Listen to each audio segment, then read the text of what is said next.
ఓం నమో వెంకటేశాయ. గురుబ్రహ్మా గురుర్విష్ణుః గురుర్దేవో మహేశ్వరః గురుస్సాక్షాత్ పరం బ్రహ్మ తస్మై శ్రీ గురవే నమః. జ్ఞానానందమయం దేవం నిర్మలస్ఫటికాకృతిం ఆధారం సర్వవిద్యానాం హయగ్రీవముపాస్మహే. వెంకటాద్రిసమం స్థానం బ్రహ్మాండే నాస్తి కించన. వెంకటేశసమో దేవో న భూతో న భవిష్యతి. అస్మద్గురుభ్యో నమః. శ్రీమతే రామానుజాయ నమః. సమస్తపరివారాయ సర్వదివ్యమంగళవిగ్రహాయ శ్రీమతే నారాయణాయ నమః. అంజనానందనం వీరం జానకీశోకనాశనం కపీశమక్షహంతారం వందే లంకాభయంకరం. శ్రీమత్పయోనిధినికేతన చక్రపాణే భోగీంద్రభోగమనిరంజిత పుణ్యమూర్తే. యోగీశాశ్వత శరణ్య భవాబ్ధిపోత లక్ష్మీ నృసింహ మమ దేహి కళావలంబం.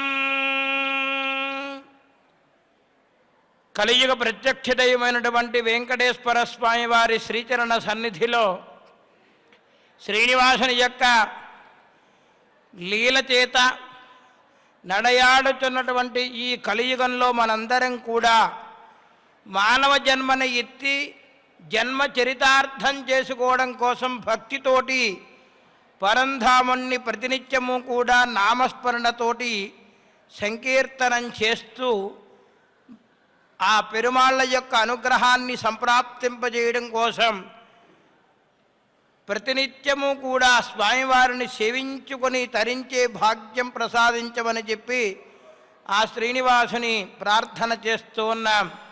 ఒక్కసారి ఏడుకొండలవాడ వెంకటరమణ గోవింద గోవింద. అష్టాదశ మహాపురాణముల్లోని రమణీయమైనటువంటి నారద మహాపురాణంలోని విశేషాలని ప్రతినిత్యము కూడా మనం శ్రీవారి సన్నిధి చెంత నాదనీరాజన కళావేదికపై శ్రీ వెంకటేశ్వర ప్రసార మాధ్యమం ద్వారా తెలుసుకుంటూ ఉన్నాం అనేక రకమైనటువంటి విషయాలని. నారాయణం నమస్కృత్య నరం చైవ నరోత్తమం దేవీం సరస్వతీం వ్యాసం తతో జయముదీరయేత్.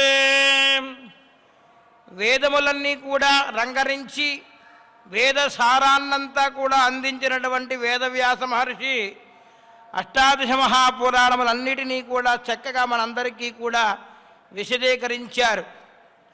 మద్వయం భద్వయం చైవ భ్రత్రయం వచతుష్టయం అనాపలింగకూష్కాని పురాణాని పృథక్ పృథక్ అని మత్స్య మార్కండేయ భాగవత భవిష్య బ్రహ్మ బ్రహ్మవైవర్త బ్రహ్మాండ వరాహ వాయు వామన విష్ణు పురాణములను అగ్ని నారద పద్మ లింగ గరుడ కూర్మ పురాణములను మరియు స్కాంద పురాణములనబడే 18 పురాణముల యొక్క పేర్లను అంటే నామధేయములను అష్టాదశ పురాణానాం నామధేయాని యః పఠేత్. అష్టాదశ పురాణానాం నామధేయాని యః పఠేత్ త్రిసంధ్యాం జపతే నిత్యం సోస్వమేధఫలం లభేత్. ప్రతినిత్యము కూడా ఎందుకండి ఈ యొక్క అష్టాదశ మహాపురాణములలోని ఏదో ఒక పురాణాన్ని మనం ఆకర్ణించాలి అంటే వినాలి అంటే ఎంతో పూర్వజన్మ సుకృతం చేసుకుని ఉండాలి. సమస్తమైనటువంటి కల్మషములన్నీ కూడా తొలగి మనలో ఉన్నటువంటి సమస్తమైనటువంటి ఈతి బాధలన్నీ కూడా తప్పించాలి అంటే శ్రీనివాసుని చరణములు చేరాలంటే భక్తి ఒకటే మార్గం. ఆ భక్తిలోని మరొక మార్గమే అష్టాదశ మహాపురాణముల యొక్క శ్రవణము. అందువల్ల ఎవరైతే ప్రతినిత్యము కూడా ఉదయము మధ్యాహ్నం సాయంకాల సమయంలో ఈ అష్టాదశ మహాపురాణముల యొక్క పేర్లను మాత్రం స్మరిస్తారో వారందరికీ కూడా అశ్వమేధయాగం చేసినటువంటి ఫలితం కలుగుతుంది అని చెప్పారు. సాక్షాత్తు రామచంద్రస్వామి అశ్వమేధయాగం చేశారు కదా, అటువంటి అశ్వమేధయాగములు చేస్తే ఎంత ఫలితం సిద్ధిస్తుందో అష్టాదశ మహాపురాణములను వినడం కాదు, ఆ పురాణముల యొక్క పేర్లను మరొక్కసారి మత్స్య పురాణము, మార్కండేయ పురాణము, భాగవత పురాణము, భవిష్య పురాణము, బ్రహ్మ పురాణము, బ్రహ్మ వైవర్త పురాణము, బ్రహ్మాండ పురాణము, వరాహ పురాణము, వాయు పురాణము, వామన పురాణము, విష్ణు పురాణము, అగ్ని పురాణము, నారద పురాణము, పద్మ పురాణము, లింగ పురాణము, గరుడ పురాణము, కూర్మ పురాణము మరియు స్కాంత పురాణములు అనబడే 18 పేర్లను మాత్రం తలిస్తే చాలు.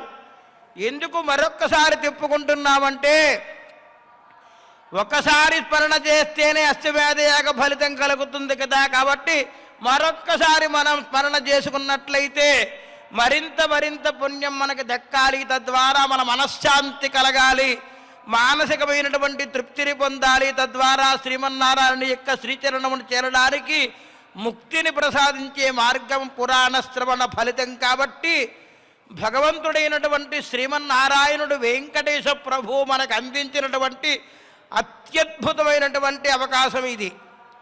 ఈ మహాపురాణములన్నీ కూడా ఎంతో శ్రమించి బ్రహ్మగారు కొన్ని వేల కోట్ల శ్లోకములు ఉంచినటువంటి మహాపురాణములన్నిటినీ కూడా రంగరించి మన కోసం అర్థమయ్యేటట్టుగా విశదీకరించినటువంటి మహానుభావులు నారాయణ అంశజాతుడైనటువంటి వేదవ్యాస మహర్షి. అందువల్ల ఆ మహర్షికి కూడా మనం శిరస్సు వంచి అంజలి ఘటించి పాదాబంధనం చేస్తూ నారద మహాపురాణంలోని విశేషాలని ప్రతినిత్యము కూడా తెలుసుకుంటూ ఉన్నాం. స్వస్తి శ్రీ చాంద్రమాన శ్రీ శోభకృత నామ సంవత్సరం దక్షిణాయనం హేమంత ఋతువు మార్గశిర మాసం శుక్లపక్షం ద్వితీయా తిథి అంటే విధియ. చక్కగా స్వామివారికి ఈనాడు బృహస్పతి వారము అనగా గురువారము, మూలా నక్షత్రంతో శ్రీవారు ఇప్పుడే లోపల అనేక రకమైనటువంటి కైంకర్యములన్నీ కూడా ఆగమ శాస్త్రోక్త ప్రకారముగా పూర్తి చేసుకొని భగవద్రామానుజాచార్య స్వామివారు సాంప్రదాయ ప్రకారంగా ఉంచినటువంటి పెదజీయర్ స్వామివారు, చిన్నజీయర్ స్వామివారి యొక్క సమక్షంలో శాప్తుమరై అన్నటువంటి మంగళాశాసన పాశములన్నిటినీ కూడా అనుసంధానం చేస్తున్నటువంటి శుభ సమయంలో మనం ఈనాడు స్వామివారి యొక్క మహాపురాణాన్ని వింటున్నామంటే మరింత భాగ్యం కదా. శ్రవణం, కీర్తనం, విష్ణోస్మరణం, పాదసేవనం, అర్చనం, వందనం, దాస్యం, సఖ్యం, ఆత్మనివేదనం అనబడే ఈ నవవిధ భక్తులలో ఏదొక భక్తి మార్గం ద్వారా పరమాత్మని సేవించాలి అంటే మన మానవ జన్మ ఎంత ఉత్కృష్టమైనటువంటిదో మీరే ఊహించుకోండి, మనమే ఊహించుకుందాం. నరాణం ఈ జన్మ చాలా ఉత్కృష్టమైనది కాబట్టి మనకి ఇది తెలుసు, ఇది చెయ్యాలి, ఇది చెయ్యకూడదు, ఈ పని చేద్దాం, ఈ పని చెయ్యకూడదు అన్నటువంటి వివేకం మనకి కలుగజేస్తుంది భగవంతుని యొక్క నామం. అందువల్ల ప్రతినిత్యము కూడా గోవింద గోవింద గోవింద అంటూ ముమ్మార్లు ఆ స్వామివారిని మనసా వాచ కర్మణ ఎవరైతే త్రికరణ శుద్ధిగా సేవిస్తారో వారందరికీ నేను ఉన్నాను అని చెప్పి కటియ వరద హస్తములతోటి శ్రీమన్నారాయణుడు కాపాడుతున్నటువంటి బ్రహ్మాండమైనటువంటి పవిత్రమైనటువంటి క్షేత్రం తిరుమల క్షేత్రం. అనేక రకమైనటువంటి తీర్థరాజములన్నీ కూడా ఉన్నాయి. స్వామి పుష్కరిణితో పాటుగా ఆకాశగంగా, పాపవీరాసనము, రామకృష్ణ తీర్థము, తుంబుర తీర్థము, చక్ర తీర్థము మొదలుగా గల 30,000 కోట్ల తీర్థరాజములను పరమ పవిత్రమైనటువంటి క్షేత్రం తిరుమల క్షేత్రం. అందులో స్వామివారు సాలగ్రామమూర్తిగా స్వయంవ్యక్తంగా ఆదివరాహ క్షేత్రం అంటారు దీనిని. ముందుగా ఆదివరాహస్వామిని, ఆ వరాహస్వామిని దర్శించుకొని శ్రీవారిని దర్శించుకుంటే మన జన్మ సార్థమయ్యి మనకి వేరొక జన్మే ఉండదు. మనకి పునరావృత్తి రహితమైనటువంటి విష్ణు సాహిత్యాన్ని పొందడానికి ఏకైక మార్గం శ్రీనివాసుని యొక్క దర్శన భాగ్యము, పురాణ శ్రవణ ఫలితము. కాబట్టి ఇక కథాంశంలోకి వస్తే గంగా మహాత్మ్యం గురించి చెబుతూ ఉన్నారు. భగవాన్ వేదవ్యాస మహర్షి నారదుల వారు ప్రశ్నించినటువంటి ప్రశ్నకు సమాధానపరుస్తూ ఉన్నారు. సనకుల వారు ఏ ప్రకారంగా అయ్యా అంటే, శృణుష్వ మురిశార్దూల గంగా మాహాత్మ్యముత్తమం యజ్జల స్పర్శమాత్రేణ పాలితం సాకరం కులం గతం విష్ణుపదం విప్రా సర్వలోకోత్తమోత్తమం ఆసీద్రవికులో జాతో బాహుర్నామవృకాత్మజ భూజే పృథివీం సర్వాం ధర్మతో ధర్మతత్పలః బ్రాహ్మణాః క్షత్రియాః వైశ్యాస్తూద్రాశ్చాన్యే చ సంతవః స్థాపితాః స్వస్వధర్మేషు తేన బాహుర్విజాంపతిః. భగవంతుడైనటువంటి ఆ యొక్క శ్రీమన్నారాయణుని యొక్క మానసపుత్రుడైనటువంటి నారదుల వారు ప్రశ్నించినటువంటి విషయాన్ని బ్రహ్మమానసపుత్రుడైనటువంటి సనక మహర్షి వారు ఈ ప్రకారంగా చెబుతున్నారు. నాయన, ఉత్తమమైనటువంటిది గంగా మహాత్మ్యం గురించి చెబుతాను విను. గంగా గంగా గంగాని ముమ్మార్లు స్మరణ చేస్తే గంగలో స్నానం చేసినటువంటి ఫలితం కలుగుతుంది కదా. మరియు ఆ గంగా స్నానం వల్ల శ్రీమన్నారాయణుని యొక్క సాన్నిధ్యం దొరుకుతుందయ్యా. పూర్వం సూర్యవంశములో వృకమహారాజు అనేటువంటి మహానుభావుడు ఉండేవాడు. ఆయన ప్రజలందరినీ కూడా కన్నబిడ్డల వలె పరిపాలన చేస్తూ ఉన్నాడు. చేస్తూ తాను రాజధర్మాన్ని విడవకుండా ప్రజలందరినీ కూడా అన్యోన్యంగా వారందరికీ ఏ విధమైనటువంటి ఈతి బాధలు లేకుండా, చోర బాధలు లేకుండా, వ్యాధులేవీ లేకుండా రాజు చేయవలసినటువంటి పనులన్నీ కూడా సక్రమంగా చేస్తూ అనేక రకమైనటువంటి యజ్ఞయాగాదులన్నీ కూడా చేస్తూ బ్రాహ్మణోత్తములందరికీ కూడా తృప్తిని పరుస్తూ వారి వారి కురముల ప్రకారంగా, వారి వారి వర్ణముల ప్రకారముగా, వారి వారి సాంప్రదాయ ప్రకారముగా వారు వారు చేసుకోవలసినటువంటి స్వధర్మ అనుష్ఠానములన్నీ కూడా చక్కగా నిర్వర్తిస్తున్నటువంటి వృకమహారాజు గారు పరిపాలన బాగానే చేస్తున్నాడు. కర్మ వశమున ఆయనకి కొంత దుర్బుద్ధి పుట్టింది. ఏమిటయ్యా అంటే, ఈ సమస్తమైనటువంటి రాజ్యాన్నంతా కూడా నేనే పరిపాలన చేస్తూ ఉన్నాను కదా అని అహంకారం కలిగింది. ఎప్పుడైతే అహంకారం కలిగిందో వెంటనే శ్రీమన్నారాయణుని యొక్క అనుగ్రహం కాస్త క్షీణమైపోతుంది. భగవంతుని అనుగ్రహం ఉంటే అటువంటి వానికి ఎంతటి మహద్భాగ్యం కలుగుతుందో, అలాగే అహంకారము చేత, తను అసూయ చేత, కామక్రోధ లోభ మోహ మతమాశ్చర్యపడే అరిషడ్వర్గాలకి కూడా కట్టుబడిపోయి ఉన్నటువంటి ఆ యొక్క మహారాజు గారు నేను తప్ప ఇంకెవరూ లేరు, నన్నే కదా అందరూ పూజించాలి అని చెప్పి ఎప్పుడైతే ఆయనకి అహంకారం పెరిగిందో తద్వారా అతని యొక్క ఐశ్వర్యమంతా కూడా క్షణక్షణంగా క్షీణిస్తూ ఉందట. చూడండి, నన్ను ఎవరూ జయించలేరు అనుకుంటున్నాడు. మానవునికి 3 రకమైనటువంటి అహంకారాలు ఎక్కువగా ఉంటాయి అని చెబుతూ ఉంటారు. అధికారము అన్నటువంటి అహంకారం ఒకటి ఉంటుందట. ధనము అన్నటువంటి అహంకారం కొంతమందికి ఉంటుందట. నేను బాగా చదువుకున్నాను, నాకు బాగా విద్య వచ్చిందని అహంకారం ఉంటాడు. కాబట్టి ఇటువంటి అహంకారాలన్నింటినీ కూడా వదులుకోవాలి. విద్యా దదాతి వినయం. విద్య కలిగింది అని అంటే దానివల్ల వినయం కలగాలి. 10 మందికి కూడా విద్యని పంచాలి. తద్వారా విద్య ద్వారా సమస్తమైనటువంటి సర్వసుఖములన్నీ కూడా పొందుతారు.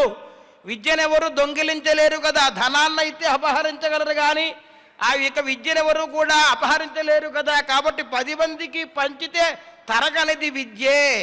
అటువంటి విద్య ఉందని అహంకారం చెందకూడదు. అలాగే అహంకారం, అధికమైనటువంటి సంపద ఉంది నాకు అనుకుంటే సిరితా వచ్చును సలిలంగము నారికేర సలిలము భంగిని సిరితా పోవును పోవును కరిమింగిన వెలగబండు గదరా సుమతి అన్నాడు. సిరి ఎప్పుడూ కూడా మన చేతిలో ఉండదు. సిరులు సంపదలన్నీ స్థిరములు కావని తెలిసి సిరి చూసికి మురిసి అహంకారముతో ఉండకూడదు.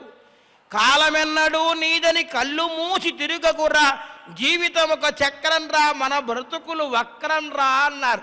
కాబట్టి ఈ సిరులు సంపదలటువంటివి ఉన్నాయే అవి ఏమీ శాశ్వతమైనటువంటివి కావు. ఓడలు బళ్ళు అవుతాయి, బళ్ళు ఓళ్ళు అవుతాయి అంటారు పెద్దలు. కాబట్టి ఆ సిరి ఉన్నది అనేటువంటి అహంకారం తనకి కూడదు అన్నాడు. ఈ రాజుగారికి కూడా అటువంటి అహంకారమే కలిగింది.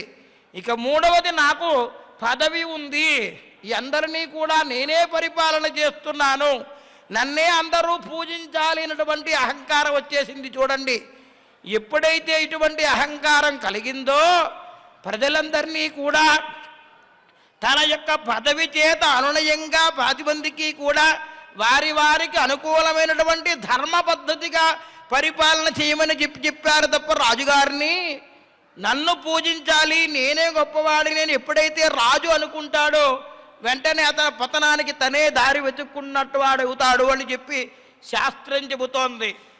ఇక భూలోకంలో నాకంటే గొప్పవాడెవడూ లేడనుకుంటున్నాడు. అహంకారం చేత ఏమైంది? అసూయ పుట్టింది. అసూయ వలన ఏం జరిగింది? కోరిక కలిగింది. ఇట్లు అహంకారానికి, అసూయకి, కామానికి, మూడిటికి కూడా మానవుడు వినాశ మార్గానికి దారి తీస్తున్నాడు అని చెబుతున్నారు. చూడండి శాస్త్రంలో, అజేయో వ్యాహుతైశ్వర్యః మత్తః కోన్యాధికో భవి అహంకార పరశ్చైవం జాతాసూయా పరేష్పపి అసూయాతో భవత్కామః తస్య రాజ్ఞో మునీశ్వర యేషు స్థితేషు నరో వినాశం యాత్య సంశయం యౌవనం ధన సంపత్తి ప్రభుత్వం అవివేకిత ఏకైకమప్యనర్థాయ కిము యత్ర చతుష్టయం.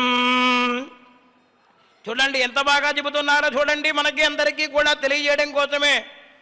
ఎప్పుడైతే ఈ యొక్క మహారాజు గారికి అసూయ పుట్టిందో, అసూయ వలన, అహంకారం వలన అసూయ కలిగింది, అసూయ వలన కామం, కోరిక పుట్టింది. ఏమని పుట్టింది కోరిక? నన్నే అందరూ కూడా పూజించాలి, నేను తప్ప ఇంకెవరూ లేరు అన్నటువంటి అహంకారము, అసూయ, కామానికి మూడిటికి కూడా లోనైపోయి వినాశ మార్గానికి లోకి ప్రవేశించేస్తూ ఉన్నాడు యొక్క మహారాజు గారు. తన యొక్క ఐశ్వర్యము, యవ్వనము, అధికారము, అవివేకము, ఈ నాలుగిటిలో ఏ ఒక్కటి ఉన్నా అనర్థానికి దారి తీస్తాయి కదా. చూడండి, ఐశ్వర్యం చేత కొంతమంది, యవ్వనం చేత కొంతమంది, అధికారం చేత కొంతమంది, వారి యొక్క అవివేకం చేత కొంతమంది ఎలాగైతే బుద్ధిని కోల్పోతూ ఉంటారో అలాగే ఈ మహారాజు గారు కూడా చక్కగా వాటన్నిటి వలన కూడా అనర్థానికి దారి తీస్తూ ఉన్నాయిట.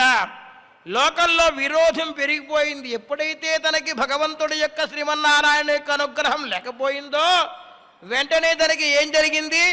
క్షీణదశ ఏర్పడుతూ ఉన్నది. చూడండి, తస్యాసూయాను మహతి జాతాలోక విరోధిని స్వదేహ నాశిని విప్రా సర్వసంపద్వినాశిని అసూయావిష్ట మనసి యది సంపత్ ప్రవర్తతే తుషాగ్నిం వాయు సంయోగం ఇవ జానీహి సువ్రత అసూయో విష్ట చిత్తానాం దంభాచారవతాం తథా పురుషోక్తిరతానాంచ సుఖం నేహ పరత్ర చ.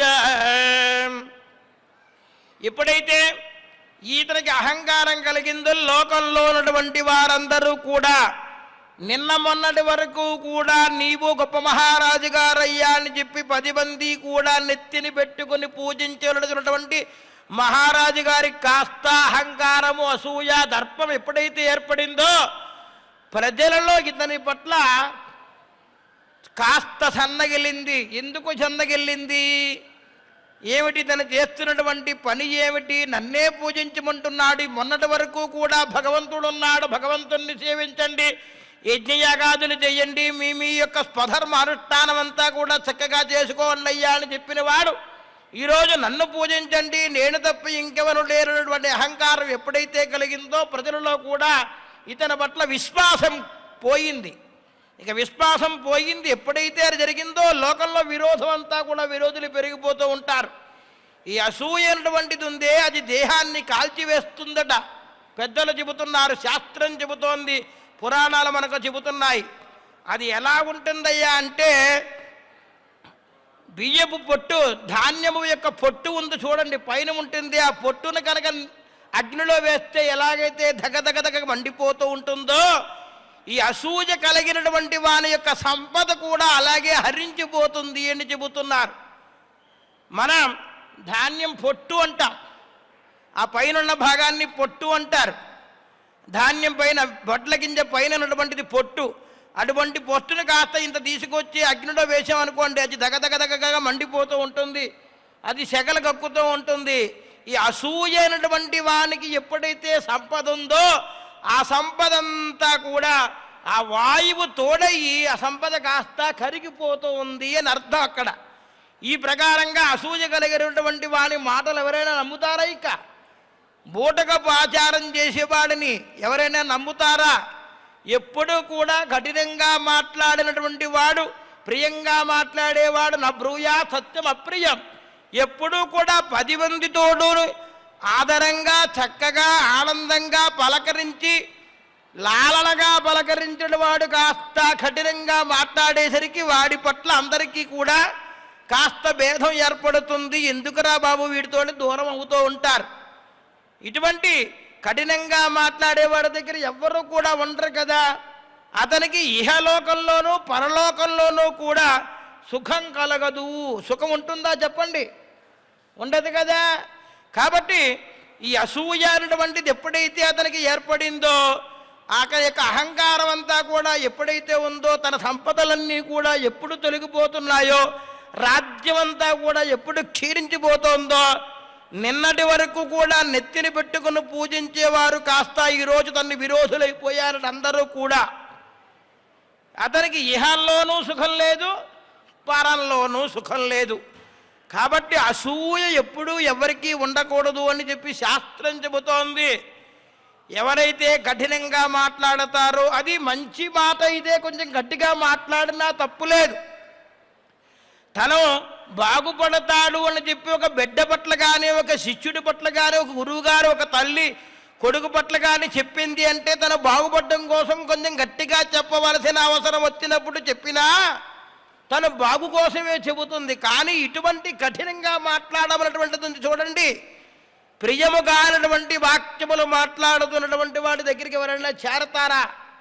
పండు నిండా పురుగులున్నాయి, అక్కడ ఈగలన్నీ ఉన్నాయి, ఆ పండుని ఎవడైనా తీసుకుని తింటాడా చెప్పండి? అంతకంట అవివేకం గలవాడు ఎవడైనా ఉంటాడా?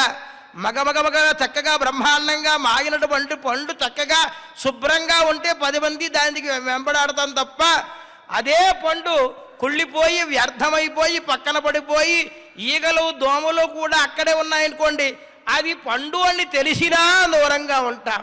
అటువంటి స్థితి ఏర్పడింది యొక్క మహారాజుకి. పాపం చూడండి, బంధువులు ప్రియులు మిత్రులు అందరూ కూడా వరసగా అందరూ కూడా దూరం అయిపోతున్నారట. ఇక చెబుతున్నాడు శాస్త్రంలో మనకి, మనోభిలాషం కురుతే యః సమీక్ష పరస్త్రియం సస్పసంపద్ వినాశాయ కుఠారో నాత్ర సంశయః యస్మయో శ్రేయో వినాశాయ కుర్యాద్యాత్తన్నరో మునే సర్వేషాం శ్రేయసం దృష్ట్వా సకుర్యాన్ మత్సరం కుధీః మిత్రాప్యత్ర గృహక్షేత్ర ధనధాన్య పశుస్పపి హానిమిచ్చన్నరః కుర్యాదసూయాం సతతం ద్విజాం. ఇక ఎప్పుడైతే అతనికి అహంకారము మమకారం వదిలిపెట్టేసి అహంకారం పెరిగింది, అసూయ పెరిగింది, కల్మషములు అన్నీ కూడా పెరిగిపోయి తద్వారా 10 మందిని కూడా హింసించినటువంటి స్థితికి ఏర్పడ్డాడు. బ్రాహ్మణ క్షత్రియ వైశ్యులు అనేటువంటి వర్ణాలన్నీ కూడా వదిలిపెట్టేసి వారు వీరులు లేకుండా అందరినీ కూడా హింసిస్తూ ఉన్నాడు. తనకెవరూ కూడా ప్రియముగా ఎవరూ మాట్లాడటం లేదు. బంధువులందరూ దూరం అయిపోయారు, మిత్రులందరూ దూరం అయిపోయారు. చివరికి అతని పరిస్థితి ఎలా ఉందయ్యా అంటే, పరస్త్రీల యొక్క విషయంలో కూడా తనకి చెడు అభిప్రాయం కలిగింది అనుకోండి, అతని యొక్క సంపదంతా కూడా సర్వనాశనం అయిపోతుంది కదా. అలాగే ఇతను చేస్తున్నటువంటి పనికి భగవంతుడు కూడా హర్షించడం లేదు. అసూయ గల వానికి ఎవ్వరూ కూడా సహాయం చెయ్యరు అని చెబుతున్నారు. అదతస్య వినీతస్య హ్యాసూయా విష్టజేతదః హయయాస్తాలజంఘాస్య బలినో రాతయో భవన్మే యస్యానుకూలో లక్ష్మీశః సౌభాగ్యం తస్య వర్ధతే సయేవ విముఖో యస్య సౌభాగ్యం తస్య హీయతే.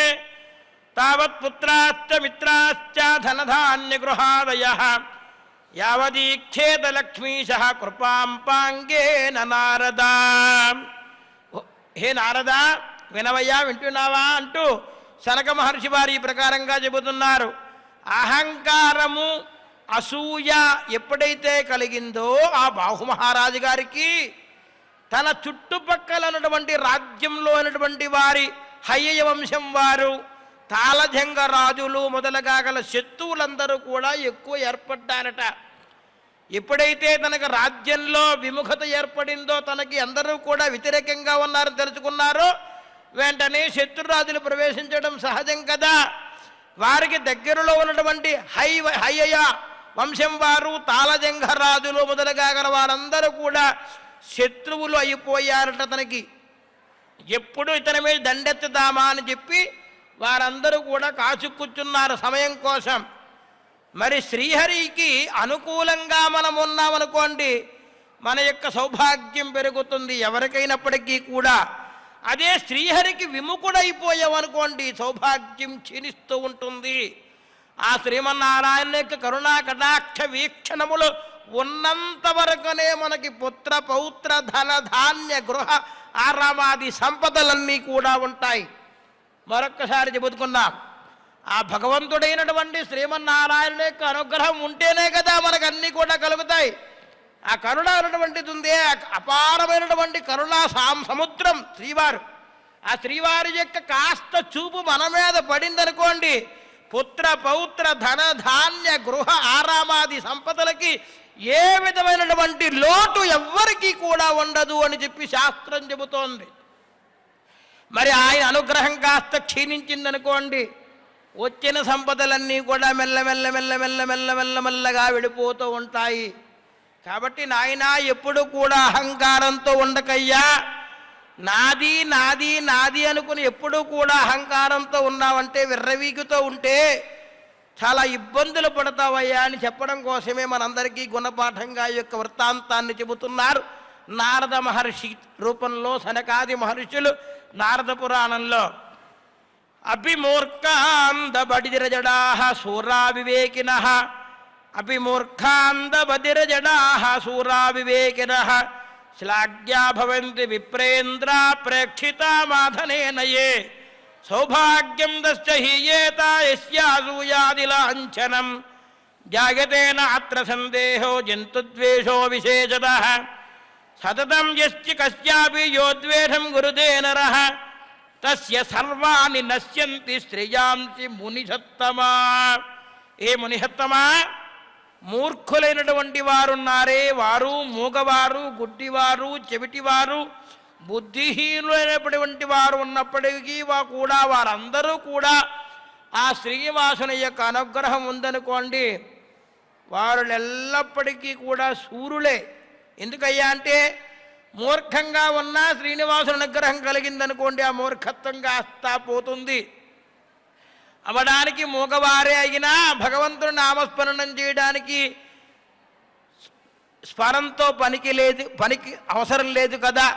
కాబట్టి భగవంతుని అనుగ్రహం ఉంటే ఆ స్వామివారే స్వరాన్ని పలికిస్తాడు. ఎన్నో గాథలు మనకి ప్రత్యక్షంగా ఉన్నాయి. గుడ్డివారికి, చెవిటివారికి, అంధుడికి, బుద్ధిహీనుడికి అందరికీ కూడా జ్ఞానం ప్రసాదించినటువంటి మహానుభావుడు ఆ శ్రీనివాసుని యొక్క వీక్షణము. అంటే చూపు ఉందే కటాక్షం, ఆ కటాక్షం వలన ఇవన్నీ కూడా తొలగిపోయి గుడ్డివాడు అనుకోడు. ఆ సమయంలో భగవన్నామస్మరణ చేయడానికి గుడ్డితనంతో సంబంధం ఏముందండి? ఆ భగవంతుడే చూపిస్తాడు, జ్ఞాన నేత్రాలు ఇస్తాడు మనకి.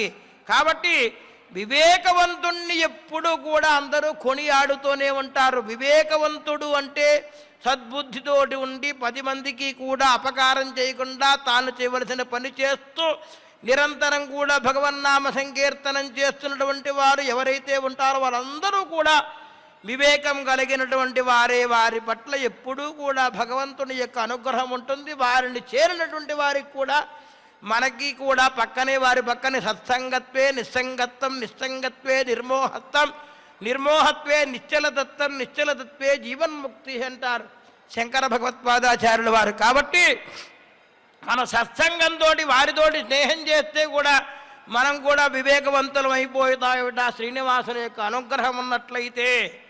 ఇక అదే అసూయాద్వేషములు కనుక పెరిగాయి అనుకోండి, సౌభాగ్యం కాస్త క్షీణించిపోతుంది.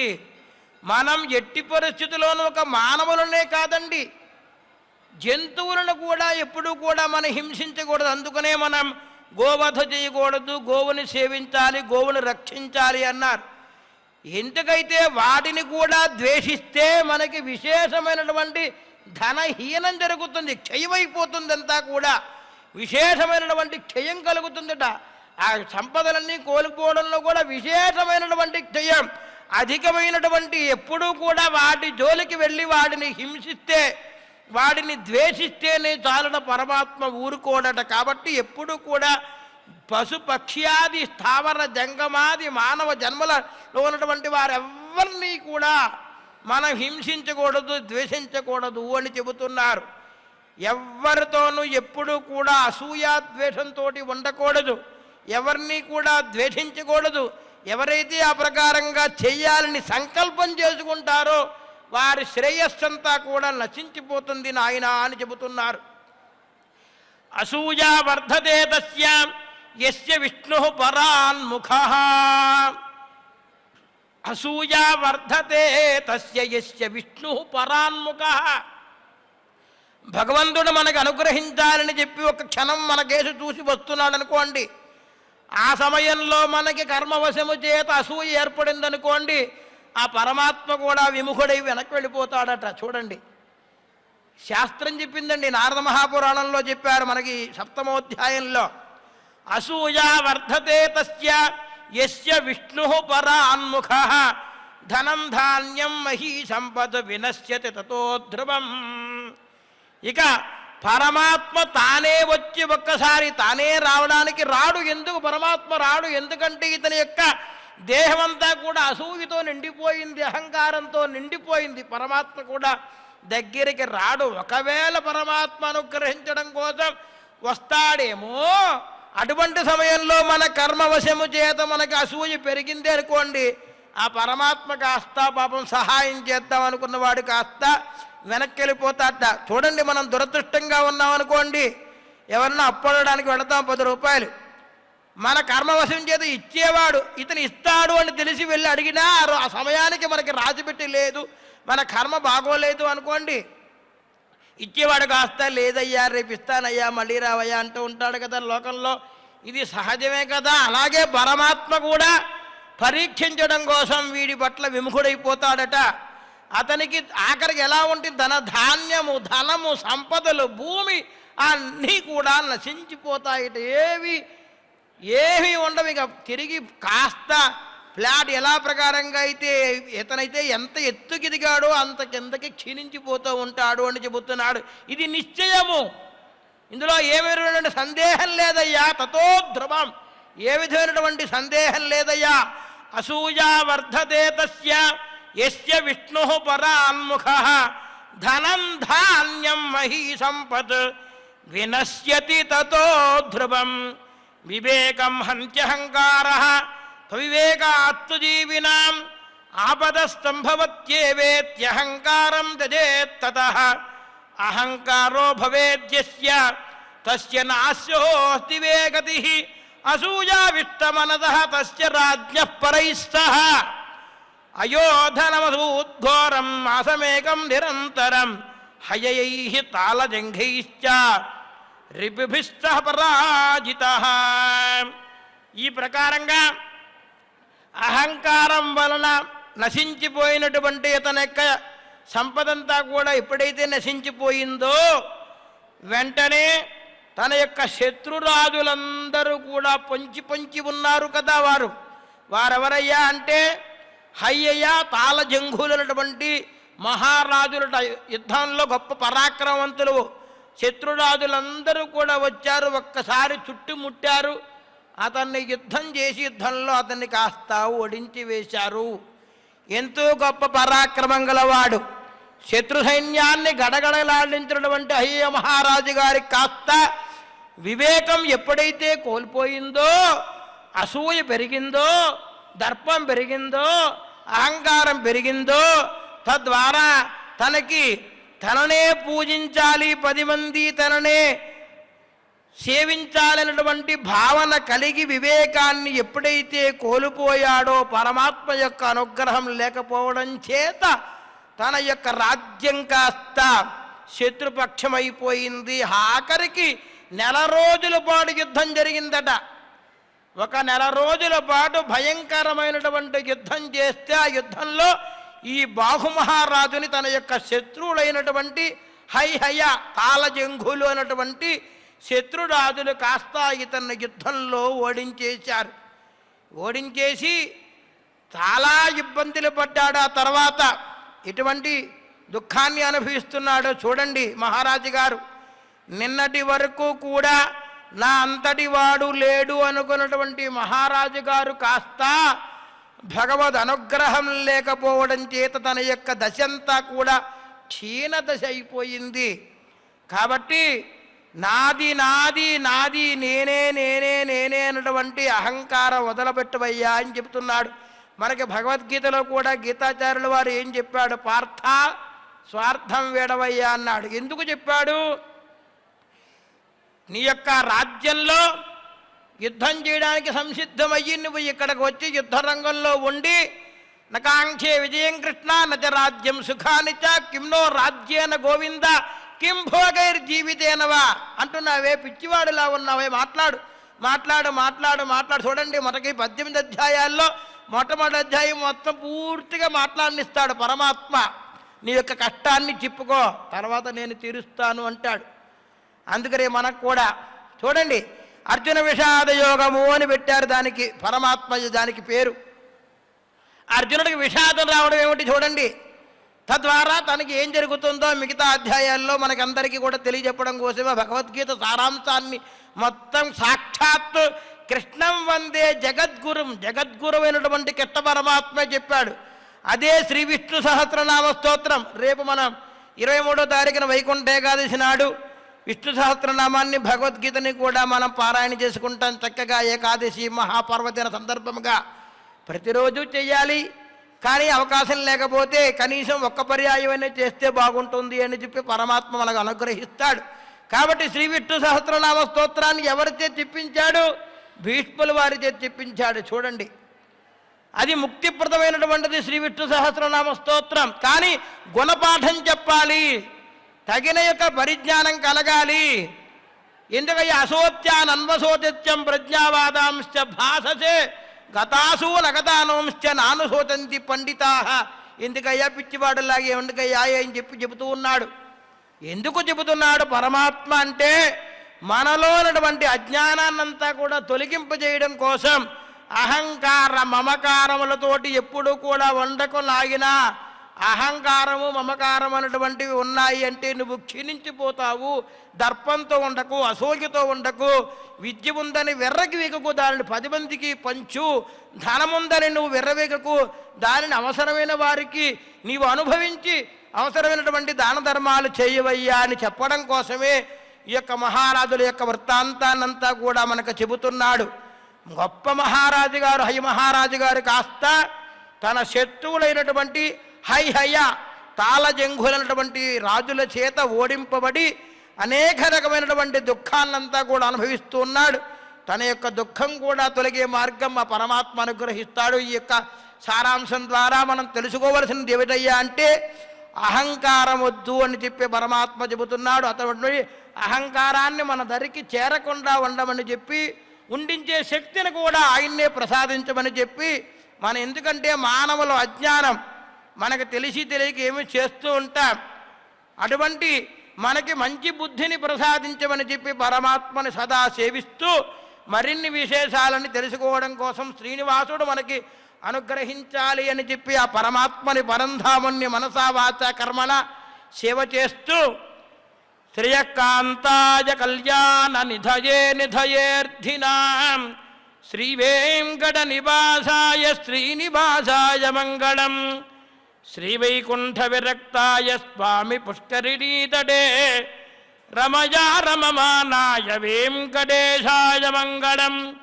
మంగళాశాసనపరైర్మదాచార్య పురోగమైః సర్వైశ్చ పూర్వైరాచార్యైః సత్కృతాయాస్తు మంగళం. సర్వం శ్రీకృష్ణార్పణమస్తు.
Now